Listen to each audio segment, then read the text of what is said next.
digamos, simbólico, obtendo libertação e outras vitórias enquanto exercemos a adoração. E eu percebo que quando o título, o tema, a palavra adoração, ela aparece em algum contexto, ela aparece junto com o tema, com o termo louvor.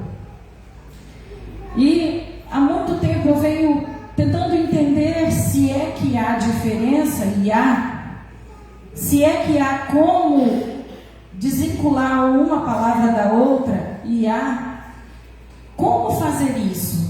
O que uma coisa faz e o que a outra coisa faz? Se é que a gente poderia chamar de coisa, né? Então, nessa noite nós vamos falar um pouquinho sobre isso. Obtendo libertação e outras vitórias enquanto exercemos a adoração. Antes de prosseguir aqui com esse tema, o que acontece? Nós estamos vivendo num século, num momento em que as pessoas elas querem as coisas muito rápidas, elas querem as coisas fáceis, elas querem as coisas perfeitas, e eu me incluo nisso também. Eu sou uma pessoa. Mas o que ocorre junto com isso? Uma chuva de vídeos curtos, de palavras mal explicitadas, mal explicadas, de pedaços de pregações requeridas e colocadas em meios digitais, e principalmente chuva de pregadores que conduzem as pessoas a entenderem que o pedir está acima de tudo. E no meu coração, desde que Jesus me chamou a estar caminhando com o pastor no ministério, eu sempre entendi que a adoração ela tem uma função. E qual é essa função? Desde então, há quase 10 anos, eu reflito, medito, busco, tento compreender o que ela tenta fazer, o que ela faz na vida do verdadeiro adorador. Amém? Então eu gostaria de iniciar com João 4, 23 e 24. Eu vou tentar seguir essa Bíblia aqui para não tomar muito tempo lá e nem ser divergente na tradução. Mas vem a hora, e já chegou, em que os verdadeiros adoradores adorarão o Pai em espírito e em verdade, porque são estes que o Pai procura para seus adoradores. Deus é espírito e importa que os seus adoradores o adorem em espírito e em verdade. Amém? E o que seria então adorar o Pai, adorar ao Senhor em espírito e em verdade? Esses dias eu ouvia um videozinho curtinho, desses videozinhos curtinhos, que dizia assim: em alguns assuntos, as inteligências artificiais elas estão ficando mais espertas do que muitos crentes que às vezes não lê a Bíblia. E se você for numa inteligência artificial, com segundos, você vai ter mais ou menos isso aqui. Em espírito e em verdade significa adorar a Deus não apenas com rituais externos. O que seriam esses rituais externos? Já já a gente descobre. Mas com um coração sincero e transformado pelo Espírito Santo. Como que o Espírito Santo transforma o nosso coração? Através disso aqui. Amém. Amém? Da palavra. E como que aqui diz em espírito e em verdade? A verdade é a palavra, é a própria palavra revelada, é a palavra que transforma. Então, em espírito O meu coração precisa estar sendo sincero quando eu me dobro de joelho diante de Deus e não lembro de orar ao Senhor quando eu já estou deitada na cama, pegando no sono, mas sim quando eu digo: Senhor, agora somos eu e o Senhor, somos nós dois, ou nós quatro, lá são 3 mais eu 4. Essa seria uma matemática melhor, né? Então a Bíblia, ela tenta então explicar o que significa verdadeiros adoradores em espírito e em verdade dessa maneira. O espírito transformado, o espírito renovado através da palavra.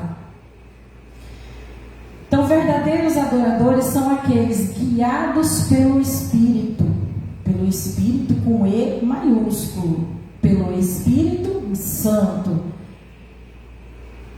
Buscam a Deus com sinceridade e integridade, refutando, negando a mentira, a hipocrisia e a superficialidade na adoração. Amados, talvez você não tenha entendido, talvez você não tenha assimilado com a rapidez dessa leitura de apenas 4 ou 5 palavras. Verdadeiros adoradores são aqueles que são guiados pelo Espírito, que buscam a Deus com sinceridade. Quantos de nós será que poderíamos dizer: quando eu dobro os meus joelhos, eu consigo ser sincero diante de Deus? Com integridade. Eu sou uma pessoa que leio a palavra, que o que está escrito nela eu tento aplicar. Que rejeito a mentira. Eu refuto. Eu digo: não, se não é para mim, não é. Se não, o cristão não pode, não pode. Se tem algo ali que está contra a palavra do Senhor, não é lugar de eu estar. Nós estivemos fora esses dias e quase que um parente do parente lá queria, usar um determinado produto perto, e eu falei: eu quero ver o que o pastor vai fazer. Mas Deus é tão maravilhoso que o parente do parente resolveu não usar. Glória a Deus. Amém? E a paz voltou a reinar. Glória a Deus por isso. Então, continuando aqui,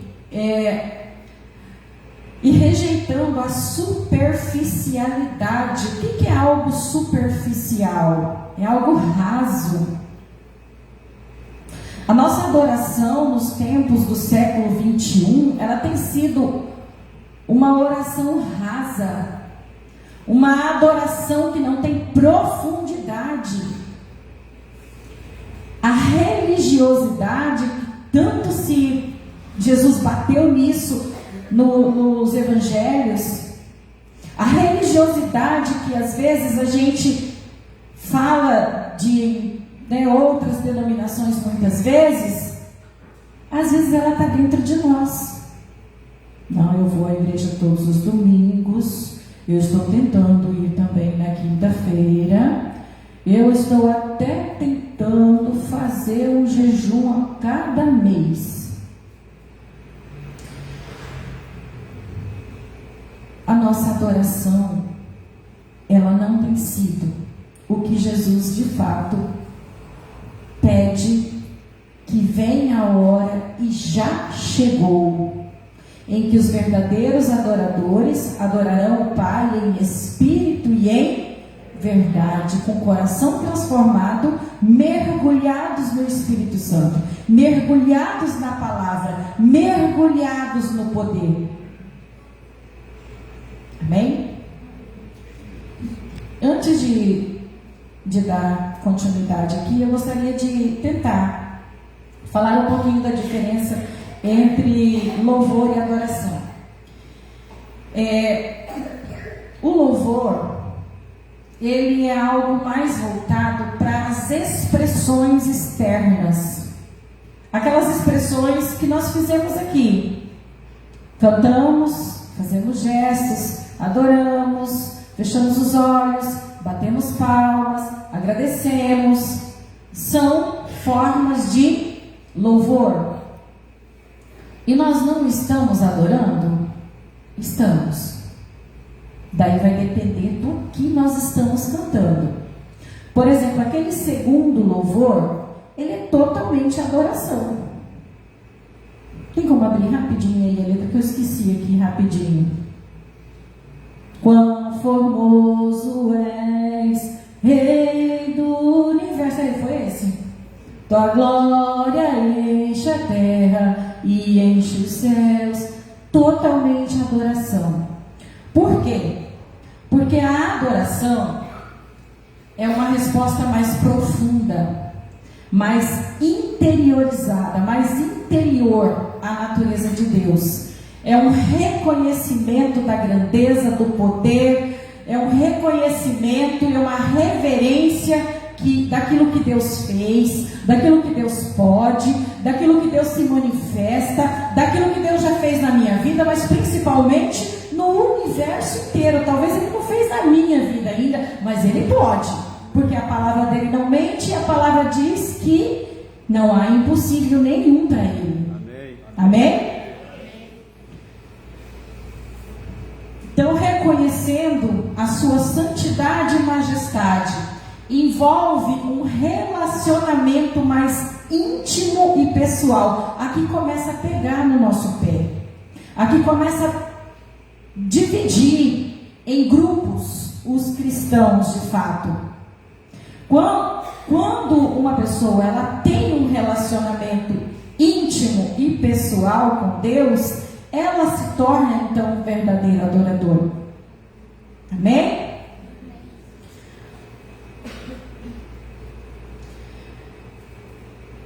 E um exemplo desse tipo de adorador, dessa forma de adoração, nós não vamos entrar nesse assunto, mas nós poderíamos citar aqui Davi. Ele é chamado o homem segundo o coração de Deus. Aí eu pergunto uma coisa: Davi errou em vida? Sim, gente, muito. Qual que era a diferença, o diferencial de Davi? Reconhecer os erros. Assim que a ficha caía, joelhão no chão. E eu imagino aqui o choro, porque o povo dele, quando chora, chora de verdade. Não chora igual a gente aqui. Santo Jesus, eu pequei. E com voz de homem isso transborda em vários decibéis, né?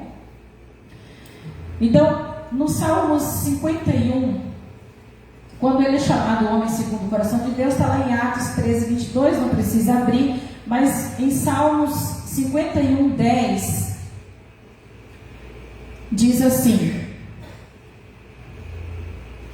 cria em mim, ó Deus, um coração puro e renova dentro de mim um espírito inabalável. Davi estava fazendo aqui nesse salmo um concerto com Deus.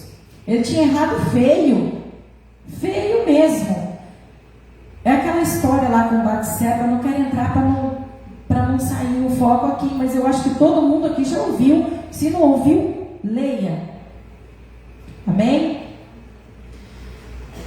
E lá no versículo 15 a 17 do mesmo texto diz assim: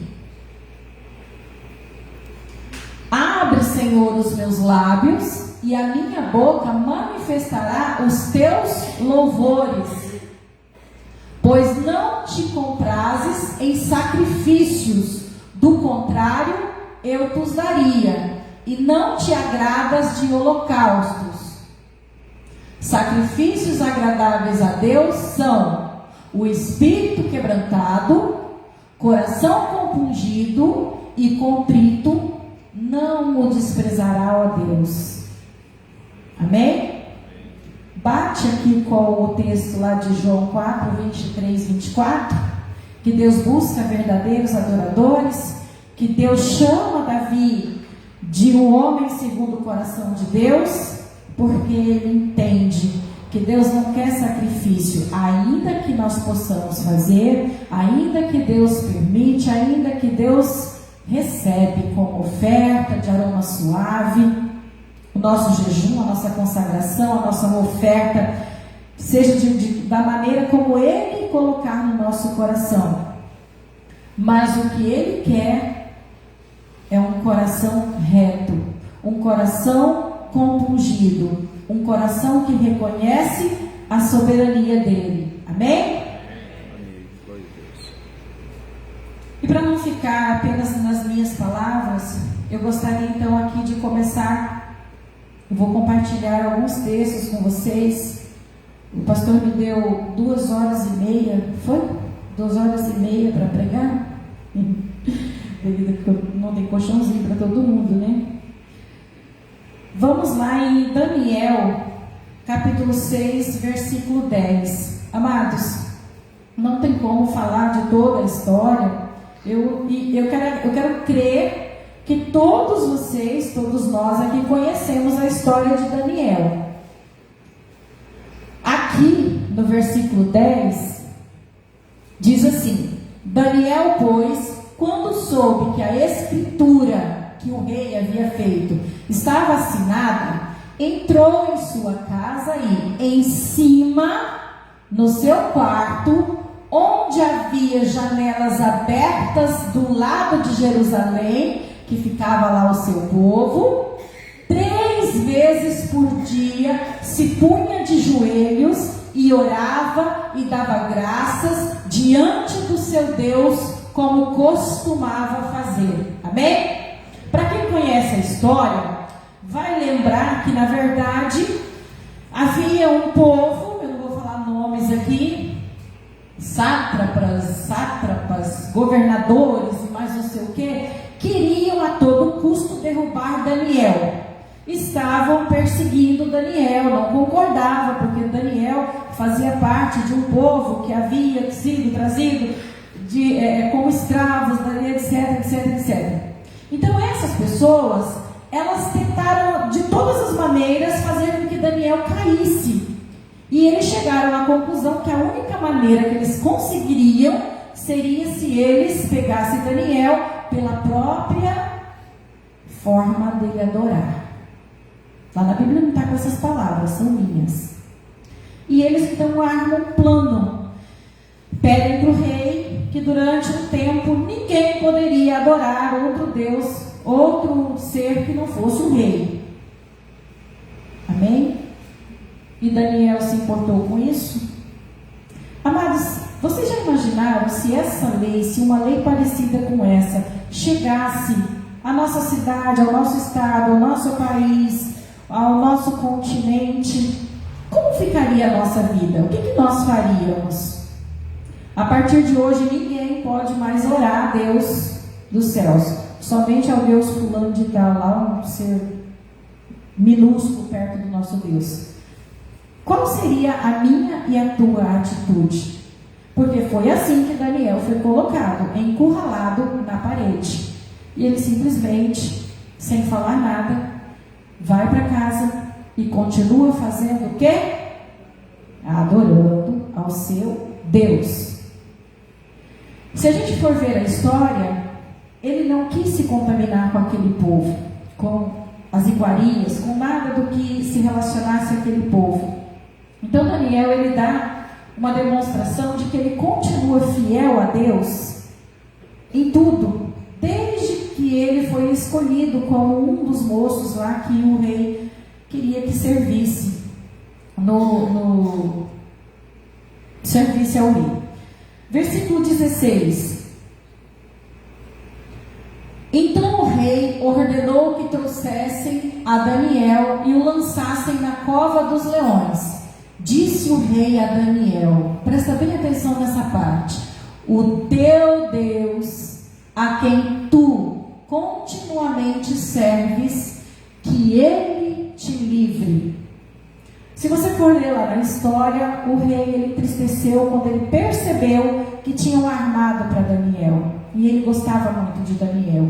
E ele tentou das maneiras que ele pudesse, mas ele não sei se ele não pôde ou não sei se ele teria como lutar um pouco mais, Mas ele ficou muito entristecido. A palavra conta que ele não dormiu, ele não quis comer. E no outro dia, lá no versículo 19, diz assim: pela manhã, a noite tinha passado, Daniel lá na cova com os leões famintos. Pela manhã, ao romper do dia, levantou-se o rei e foi com pressa à cova dos leões.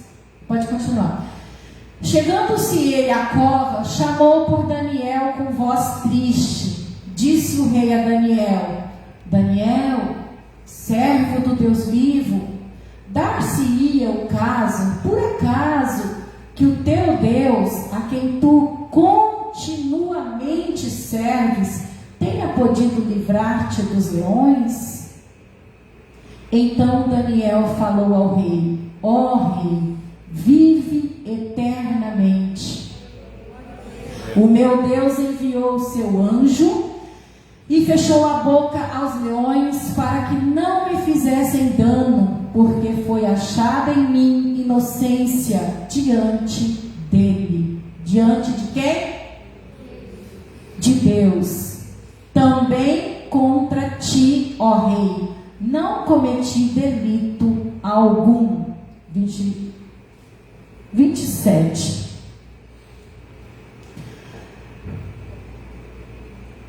Não, volta lá no 24, perdão.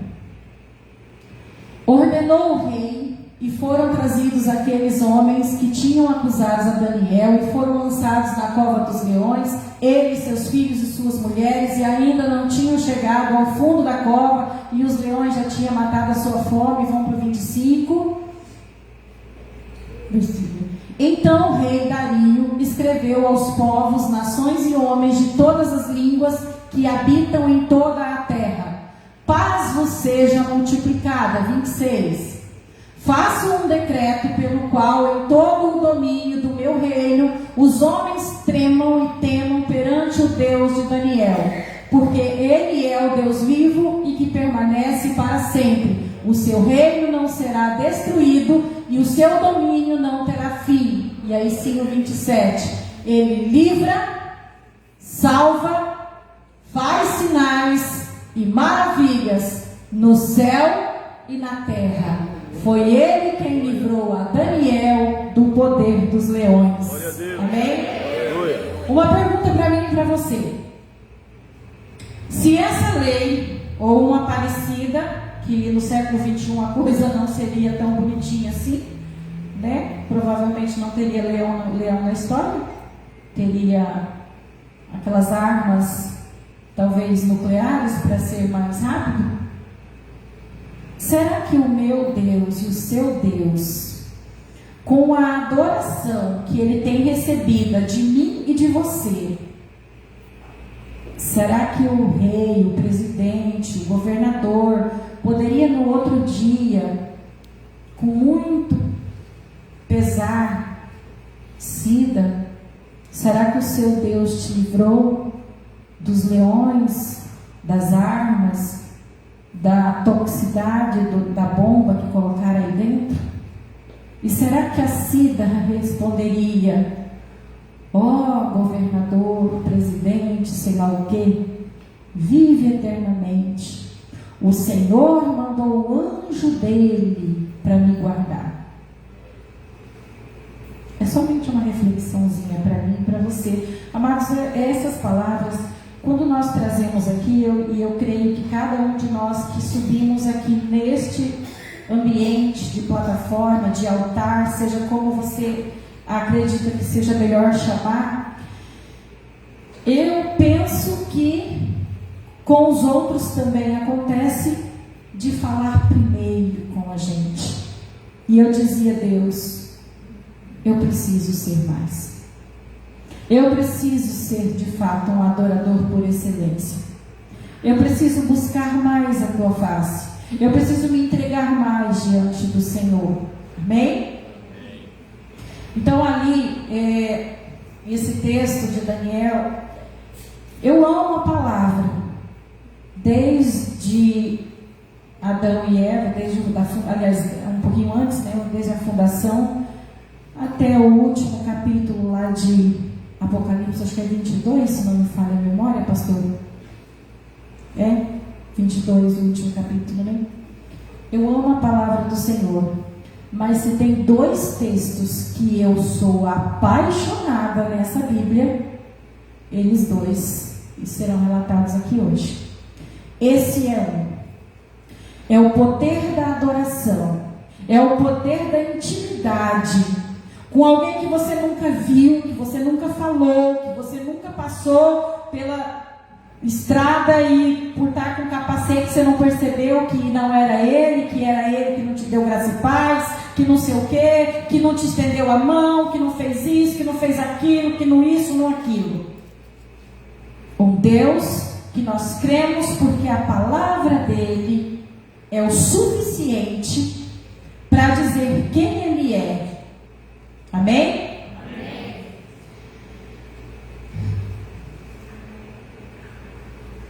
Amados, eu gostaria de abrir um parênteses aqui. Lá em Mateus 7,7 diz assim: pedi e dar-se-vos-á, buscai e achareis, batei e abrir-se-vos-á. 8. Pois todo o que pede recebe, o que busca encontra, e a quem bate abrir-se-lhe-á. Glória a Deus. Aleluia. Deus não proíbe, pelo contrário, aqui é Jesus falando no Sermão do Monte, Sermão das Montanhas, algumas tradições dizem. Ele diz para pedirmos. Lá em Marcos 11:24 também ele incita-nos a pedir. Por isso vos digo que tudo quanto em oração pedirdes, crede que recebestes, e será assim convosco. Amém?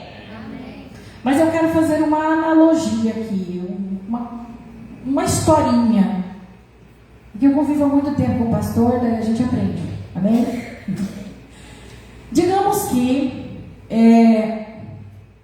tem o seu fulano, ele tem uma autoridade muito grande em algum departamento, ele é muito influente, ele pode resolver problemas grandes, e o Petrúquio, ele é muito íntimo dessa pessoa, ele tem assim um convívio com essa pessoa, mas ele não precisa das benéfices, né, dos benefícios dessa pessoa, ele não precisa, ele é amigo apenas, ou apenas não, né, é uma bênção ser amigo de uma pessoa assim, sei lá, eu não tenho esses amigos, eu acho. Mas do outro lado tem o seu Severino. O seu Severino, ele sabe quem é o seu fulano, ele sabe que ele existe, ele sabe de todas as maravilhas que esse homem pode alcançar se alguém precisar. Mas ele não é amigo. O seu fulano lá sabe que o seu Severino existe. Aquele que mora lá, já passei uma vez na casa dele. Eu estava indo para uma fazenda, sei lá o quê. Não, Petrúquio não. Petrúquio é eu, camarada, amigo do peito, é meu chegado. Nossa, Petrúquio, se precisar, eu trago ele aqui para dentro de casa, ele mora o resto da vida comigo. Eu faço uma pergunta para mim e para você nessa noite. Se o seu Severino e o seu Petrúquio precisasse do mesmo favor daquela pessoa, qual alcançaria mais rápido? Precisa de resposta? Ainda bem que Deus não age dessa maneira, senão a gente estava frito. Concorda comigo? Ou eu estou falando alguma abobrinha aqui? Eu creio que dentro de nós aqui temos verdadeiros adoradores. Eu creio nisso de todo o meu coração. Eu creio que dentro de nós temos muitas pessoas aqui que buscamos pelo menos ser verdadeiros adoradores. Mas eu creio que dentro desse pequeno grupo ou grande grupo, depende da forma como você olhar, tem pessoas que poderiam ser muito mais. Muito mais. Muito mais. Talvez comece por mim nesse grupo, não sei. Porque quando Deus olha para mim, para você, Ele não olha para as nossas mãos. Ele não olha para o nosso estereótipo que está por fora. Ele olha para dentro do nosso coração. Por isso que Ele chama Davi o homem segundo o coração dele. Porque quando Ele olha para dentro do coração de Davi, Ele vê alguém que peca, que erra, que esbarrela, assim, fala, né? Mas de forma mais simples, minha mãe falava assim: ih, fulano barrelou de novo. Mas Ele olha e vê um coração com desejo de acertar, um coração com desejo de ser transformado, um coração com desejo de agradar a Deus. Amém? Então aqui nós entramos numa parte imprescindível da nossa oração: a busca por intimidade, a busca por estar mais perto daquele Senhor, do nosso Deus. Vamos lembrar do nosso tema novamente: obtendo libertação e outras vitórias enquanto exercemos a adoração. Amém? Lá em Mateus 6, 9 a 13, se vocês não quiserem pôr aqui, não precisa, porque senão vai ficar. Daqui a pouco o pastor ele vai subindo ali devagarzinho, eu entendo que é para eu sair por aqui devagarzinho. A oração do Pai Nosso também está no Sermão da Montanha. Quando Jesus senta com paciência, aquela paciência dele, que eu creio que ele era enérgico quando tinha que ser, mas aquela paciência quando precisava. Eu vou ensinar vocês, porque vocês estão agora me conhecendo. Pai nosso que estais no céu, santificado seja o teu nome. Venha a nós o teu reino. Jesus começa a oração reconhecendo a grandeza de Deus, adorando o Senhor. Jesus era Deus também. Ele estava ali em forma de homem, mas ele também era Deus. E ele é Deus. Amém.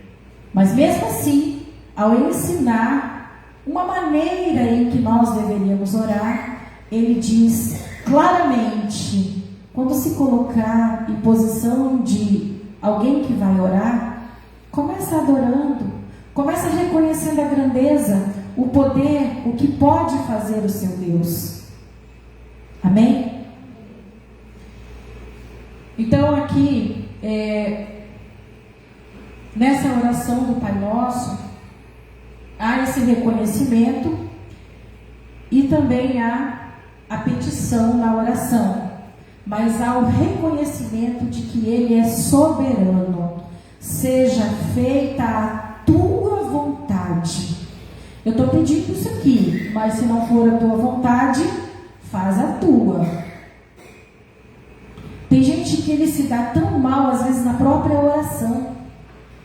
Ele busca algo que não é para ele. E quantos casamentos, principalmente eu vou pegar essa área aqui, tem dado errado. Por quê? Eu quero, mas não ora. É para mim, me mostra. Se não for, tira da minha vida. Se for, confirma. Essa deveria ser a nossa oração constante. Senhor, faça e cumpra-se em mim o teu querer. Cumpra em mim o teu propósito. E para finalizar, eu vou falar 2 vezes esse para finalizar, tá, pastor? Para finalizar, eu gostaria de ler lá em Atos 16, capítulo 16, versículos de 22 a 26. Esse é o outro texto de que eu acho tremendo o que como um ser humano ele ele decide abrir mão de si e reconhecer o que Deus pode fazer. Quando ele decide entender que nós somos um pequeno grão de areia, que nós não somos nada perante a grandeza do Senhor. O que nós temos de bom em nós é o que Ele, o Senhor Jesus, está em nós.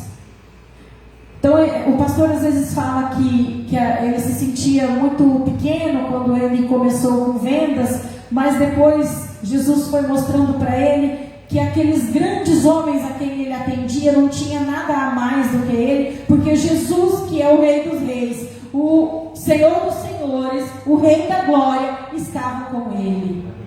Ele que nos faz ser alguma coisa. Sem ele nós não somos nada. E diz assim então: levantou-se a multidão unida contra eles, e os pretores, rasgando-lhes as vestes, rasgaram as vestes de Paulo e Silas, mandaram açoitar, bater mesmo com chicote, com varas, aqui diz, e depois de lhes darem muitos açoites, os lançaram no cárcere, ordenando ao carcereiro que os guardasse com toda a segurança. Este, recebendo tal ordem, levou-os para o cárcere interior e lhes prendeu os pés no tronco. Deixa eu ver até onde é que eu vou. Até o 26. Por volta da meia-noite, essa é a parte que me encanta, Paulo e Silas oravam e cantavam louvores a Deus. Aleluia, aleluia, aleluia, aleluia.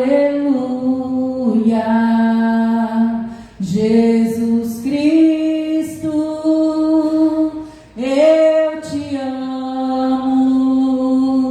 Jesus Cristo, eu te amo.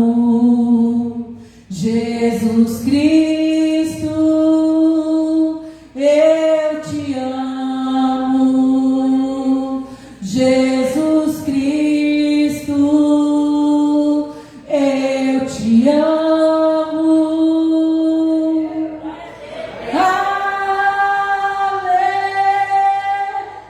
Aleluia, aleluia. E assim por diante. Cantavam louvores a Deus, e os demais companheiros de prisão escutavam. Por que eles só escutavam? Porque eles não conheciam o Deus de Paulo e Silas. Eles não sabiam do que o Deus de Paulo e Silas podia fazer. De repente, olha só, eles tinham levado açoite, eles tinham apanhado. Eu imagino que eles não tinham comido. Eu imagino, se um pouquinho do que eu conheço, a Bíblia não tem como relatar tudo isso. Eles deveriam estar, era em consagração. A marmita chegou, nós não vamos comer não. Nós não fizemos nada de errado. De repente sobreveio tamanho terremoto que sacudiu os alicerces da prisão. Epa! Agora acaba com tudo. Não é assim que a gente pensa? Quer dizer, vai vir uma lei, vai acabar com tudo. Será que era isso que Deus estava querendo? Não. Os alicerces da prisão foram sacudidos, abriram-se todas as portas e soltaram-se as cadeias de todos. Cadeias aqui são aquelas correntes que eles prendiam com uma bola de ferro. Um treco aqui hoje, graças a Deus, a gente não tem. Não sei se era melhor, se era pior. E o que me deixa assim reflexiva nessa palavra é que de repente, põe o 27. O carcereiro despertou do sono e, vendo abertas as portas do cárcere, puxando da espada, ia suicidar-se, supondo que os presos tivessem fugido. Nós estamos aqui, nós estávamos adorando, e o Deus a quem servimos veio aqui e abriu a porta. O resto da história, se você não sabe, você leia lá em Atos. Eu fico imaginando se aqueles homens começam a bater boca, se aqueles homens fizessem o que nós faríamos hoje, todos nós praticamente, talvez um ou outro de vocês não, mas eu acho que eu seria a primeira. Mas eu quero ver qual que é o advogado que eu vou ver, eu quero ver qual que é o juiz, eu quero ver. Eles não estavam errados. Eu não vou falar aqui a história para não me compridar mais ainda, mas eles não fizeram nada de errado, nada.